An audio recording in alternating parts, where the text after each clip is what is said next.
हमें हमारे मीडिया समूह न्यूज़ 18 को इस इंटरव्यू देने के लिए आपका बहुत बहुत धन्यवाद।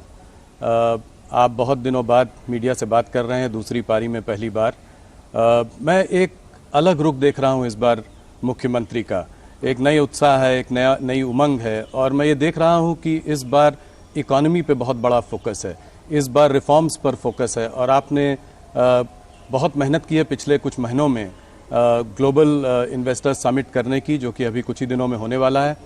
तो मेरा पहला सवाल ये है कि $1 ट्रिलियन इकोनॉमी, जिसको कि अगर मैं थोड़ा सिंप्लीफाई करूं अपने क्या कहते हैं दर्शकों के लिए, तो करीब 80 लाख करोड़ से ज़्यादा की इकोनॉमी, ये आप 4 साल में करना चाह रहे हैं, 2027 तक करना चाह रहे हैं। कैसे कर पाएंगे ये सब? राहुल जी, मैं धन्यवाद देता हूं आपको कि आप यहां पर आज आए हैं और उत्तर प्रदेश के विकास की इस यात्रा को अपने दर्शकों तक पहुंचाना चाहते हैं। देखिए, उत्तर प्रदेश ने प्रधानमंत्री मोदी जी के नेतृत्व में पिछले लगभग 6 वर्षों में अपनी विकास दर को दोगुना किया है। जीडीपी दुगनी हुई है, पर कैपिटा इनकम दुगनी हुई है।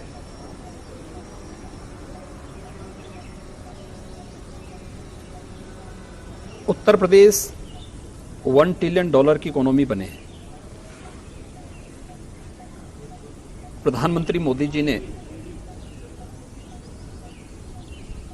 पहले जो यूपी का जो फर्स्ट इन्वेस्टर समिट था फरवरी 2018 में, उस समय इसका एक लक्ष्य हम सबको दिया था। इन्वेस्टर समिट के उन कार्यक्रमों को व्यवस्थित ढंग से आगे बढ़ाने के लिए हम लोगों ने कार्य प्रारंभ किया। इसी दौरान वैश्विक महामारी कोरोना आ गई। कोरोना के कारण बहुत सारी चीज़ें ऐसी थीं जो आगे बढ़ नहीं पाई। उसने इकोनॉमी को भी काफ़ी हद तक उसके मार्ग में एक बाधा खड़ी की थी। लेकिन अब कोरोना से लगभग उत्तर प्रदेश भी, देश भी उभर चुका है।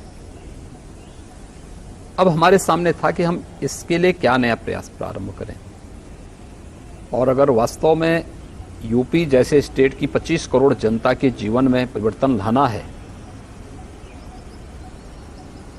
अगर भारत को प्रधानमंत्री जी के विजन के अनुरूप $5 ट्रिलियन की इकोनॉमी बनानी है, तो उत्तर प्रदेश को अपना रोल उसमें अदा करना पड़ेगा।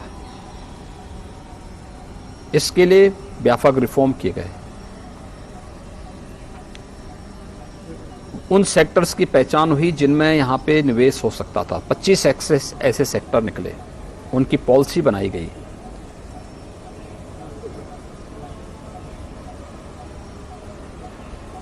इन सभी कार्यक्रमों को आगे बढ़ाने के अलावा टीम्स भेजी गई दुनिया के बड़े देशों में, देश के बड़े महानगरों में।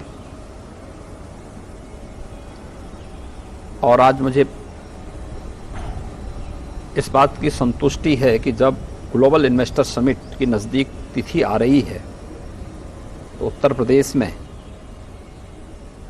हम लोग उत्तर प्रदेश की जीडीपी से अधिक निवेश के प्रस्ताव लाने में सफल हो जाएंगे। और उत्तर प्रदेश जो अनंत संभावनाओं वाला प्रदेश है, जिसमें केवल औद्योगिक निवेश ही नहीं, बल्कि हमारे पास तो एग्रीकल्चर के फील्ड में भी बहुत बड़ा स्कोप है, एमएसएमई के फील्ड में है, हमारे पास अपना मैन पावर है, बहुत अच्छा मैन पावर हमारे पास है। ये सभी कार्यक्रम हम बहुत अच्छे ढंग से आगे बढ़ाने में सफल होंगे। कितना निवेश ला पाएंगे आप, क्या अनुमान है? देखिए, मैंने कहा ना कि जो ग्लोबल इन्वेस्टर समिट होने जा रहा है जी, इसमें हम लोग उत्तर प्रदेश की जीडीपी से ज़्यादा निवेश लाने में सफल होंगे। ये तो बहुत बड़ा नंबर है।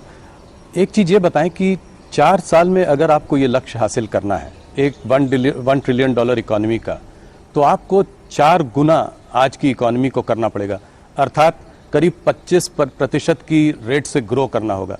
आज हमारा देश 6-7% की रेट से ग्रो कर रहा है। आने वाले समय में भी अनुमान है कि 7-8% अगर रिफॉर्म्स चलते रहे तो उस रेट से ग्रो, तो उत्तर प्रदेश ये ब्रेकआउट ग्रोथ कैसे कर पाएगा? देखिए, उत्तर प्रदेश की अगर ओवरऑल विकास दर आप देखेंगे तो 13 से 14 के बीच में चल रही है। जो दुनिया के अंदर मंदी का दौर चला है, इसको देखेंगे, उसमें से अगर इसको भी माइनस करेंगे तो भी हमारी 8% की इस समय ग्रोथ रेट है। लेकिन मेरा ये मानना है कि यूपी में केवल औद्योगिक निवेश की ही संभावना नहीं है, उत्तर प्रदेश के अन्य सेक्टर्स भी हैं। खासतौर पर देश का सबसे फर्टाइल लैंड हमारे पास है। 11% देश की कृषि भूमि में 20% से अधिक खाद्यान्न उत्पादन यूपी करता है।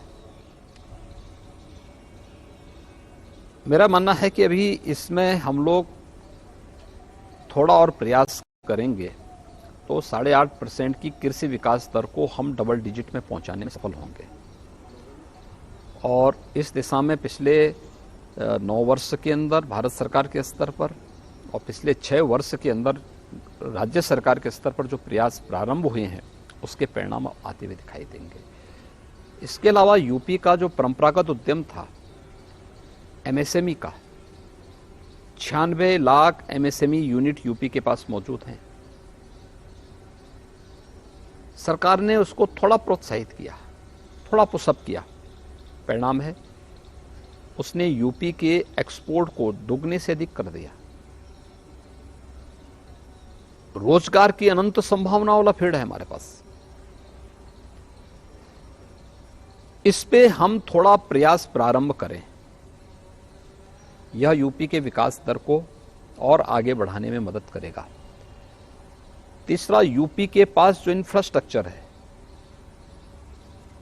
एनसीआर से सटा हुआ है, जुड़ा हुआ है, लेकिन ईस्टर्न पार्ट को जोड़ने के लिए, बुंदेलखंड को जोड़ने के लिए, वेस्टर्न, ईस्टर्न और सेंट्रल पार्ट को जोड़ने के लिए जो कनेक्टिविटी है, एयरपोर्ट्स के निर्माण जो पिछले 6 वर्ष के अंदर यूपी के अंदर हुए हैं जी। या इंटरस्टेट कनेक्टिविटी जिस प्रकार से उसका स्ट्रेंथन हुआ है, लैंड लॉक्ड स्टेट से हट करके आज हमारे पास पूर्वी बंदरगाह से जुड़ने के लिए देश का वाटरवे नंबर 1 आज यूपी के पास मौजूद है। एक्सप्रेस हाईवे का जो जाल यूपी के अंदर पिछले 6-7 वर्षों के अंदर बिछा है, ये सभी चीजें यूपी की इकोनॉमी को समयबद्ध तरीके से आगे बढ़ाने और अपने लक्ष्य को प्राप्त करने का एक अवसर देता है। अगले 4 साल में आपको क्या लगता है कितनी नौकरियां दे पाएंगे आप यहाँ पे? ये एक देखिए, मुद्दा भी रहा है। अभी हम लोगों ने पिछले 6 वर्ष के अंदर 5 लाख से अधिक सरकारी नौकरी दी जी। एमएसएमई और विश्वकर्मा श्रम सम्मान के माध्यम से हम लोगों ने प्रदेश के अंदर 1,61,000 से अधिक यूथ को उसके साथ जोड़ने में हमें मदद मिली।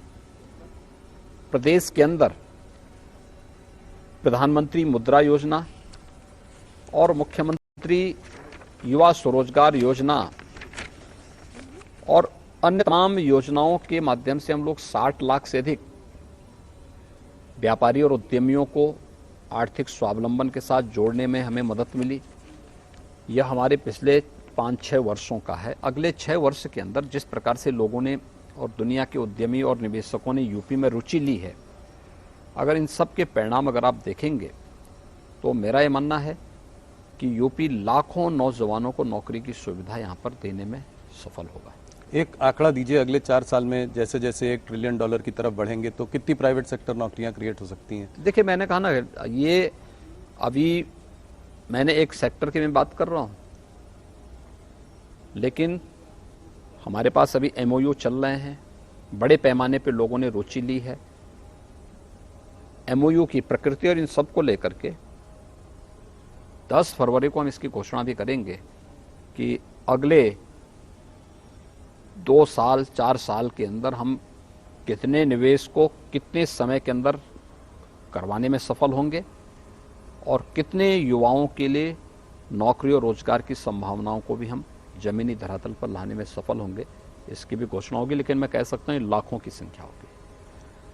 पहले देखा गया है 2018 2019 में भी आपने इन्वेस्टर समिट किया, उसमें भी काफ़ी एमओयू साइन हुए, जैसे कि 4.5 लाख करोड़ के एमओयू साइन हुए।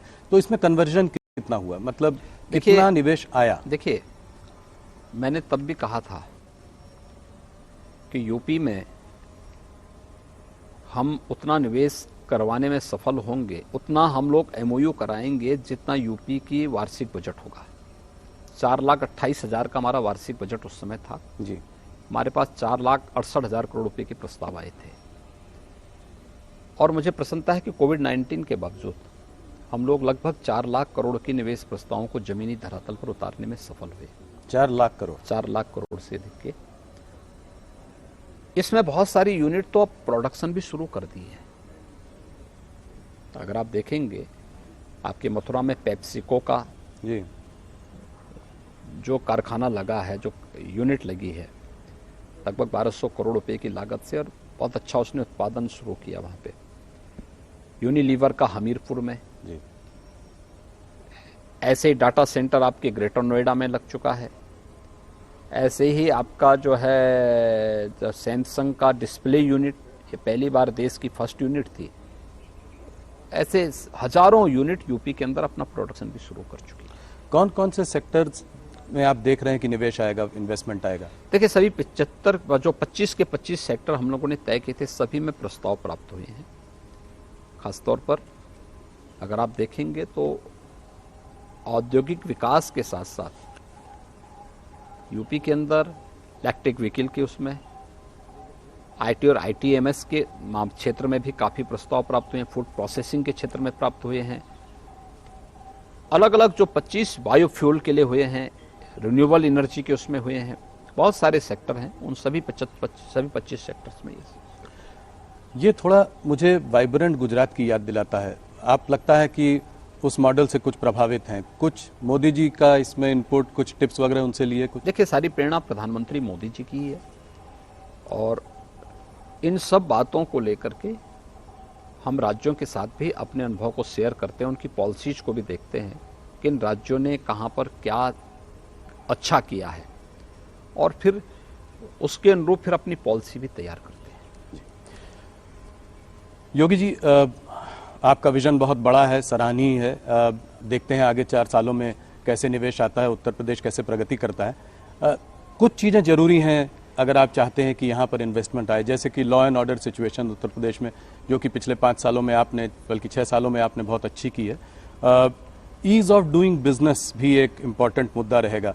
नीचे के लेवल पे करप्शन हावी रहता है, तो क्या कहीं पे आप इसकी वजह से कोई फास्ट ट्रैक डेस्क बना रहे हैं चीफ मिनिस्टर्स ऑफिस में, जिसमें से अगर मान लीजिए किसी इंडस्ट्रियलिस्ट को अप्रोच करना पड़े, निवेश लाना हो, तो वो सीधे आपके पास तक पहुंच सके?